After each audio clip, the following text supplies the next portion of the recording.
Gente, eu abri aqui o 360 contando para vocês das articulações em torno do nome de Pércio Arida. Ele é ex-presidente do Banco Central e também um dos pais do Plano Real. Ele está sendo cotado dentro do grupo de transição do governo do presidente eleito Lula como um possível nome para assumir um futuro Ministério do Planejamento, que deve ser recriado no próximo governo. Eu fui a campo, também com a Priscila Yazbek, para conversar com gente de dentro e do entorno do governo, entender qual é esse cenário, se é factível que isso aconteça. Fontes afirmaram que Lula vem sendo pressionado, aliás, internamente, a definir logo os nomes da equipe econômica, principalmente indicar o nome do ministro da Fazenda. Interlocutores que acompanham de perto essas discussões afirmaram que Pércio Arida deve trabalhar próximo a Fernando Haddad, que hoje é o nome mais cotado para assumir a pasta da Fazenda, hoje chamada de Economia. Tanto o PT quanto Haddad são favoráveis a essa ideia. A dúvida que fica agora é se, de fato, Pércio Arida aceitaria o cargo, ou seja, depende muito mais dele do que do PT.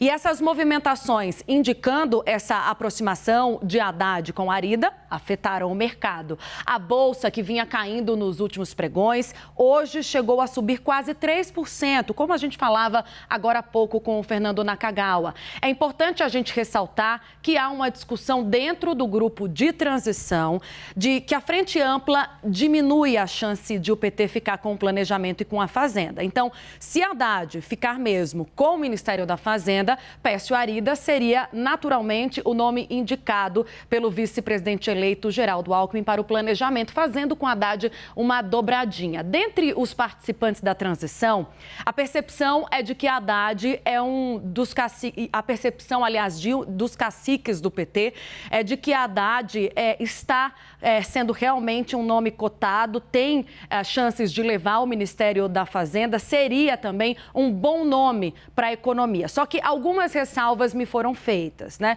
Por outro lado, há um certo receio, até mesmo entre petistas, de que Haddad não seja um político propriamente com traquejo para lidar com outros políticos. O fato também dele ser considerado com um perfil mais técnico e de Haddad ter perdido a eleição aqui em São Paulo, que é o coração financeiro do país. Eu vou chamar agora o Fernando Nakagawa. Naka, a gente já explicou qual é o cenário, como é que são as conversas dentro do partido, a percepção que eles têm e a possibilidade dessa dobradinha acontecer. Agora eu quero te ouvir sobre como é que essa notícia bateu no mercado financeiro, né? Já causou uma certa animação.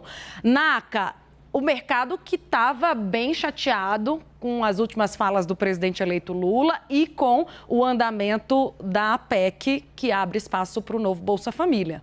Tainá, os últimos dias, desde o segundo turno, em termos de discussão econômica, eles foram muito mais à esquerda do que ao centro. Isso acabou frustrando muitas expectativas do mercado financeiro, que acreditava, ali, boa parte do mundo econômico acreditava acreditava que o novo governo, o governo eleito, poderia ter um perfil mais de centro na economia, diante da grande frente ampla formada no segundo turno, por exemplo, com apoio de Simone Tebet e Ciro Gomes.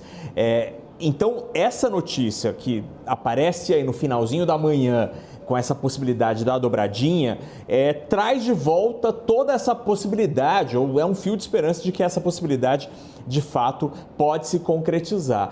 Porque se a gente tiver em dois pontos-chave da equipe econômica, né? De um lado o ministro da Fazenda e do outro o ministro do Planejamento, nomes com perfis desta maneira, diferentes. Haddad, um nome ligado à esquerda tradicional, né? Um nome do PT histórico há muitos anos, e tendo o Pércio Arida como ministro do Planejamento, seria uma maneira, que é um nome mais liberal, um dos pais do Real, seria uma maneira de equilibrar essa relação. Então você teria ali pesos e contrapesos na equipe econômica. Então, se, por exemplo, se Haddad dá um passo mais desenvolvimentista, teria um nome com com estofo ali, para tentar segurar a história e calma lá, vamos por aqui.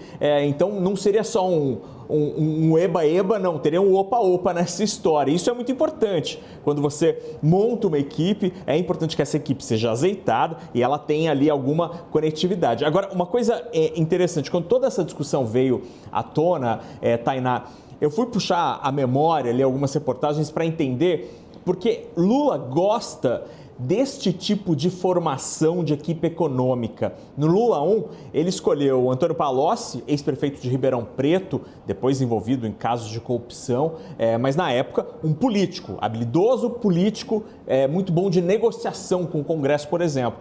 E ele foi cercado de vários economistas, muitos deles até liberais. Por exemplo, Marcos Lisboa, Bernardo Api e Joaquim Levy. Então, essa maneira de construir equipes econômicas não chega a ser uma surpresa para Lula. A diferença neste caso uma coisa é você ter um secretário de política econômica liberal, outra coisa é ter um ministro do planejamento. É um outro patamar muito mais poderoso. Naka, obrigada pela sua análise. A gente certamente vai voltar a falar sobre esse assunto ainda no 360.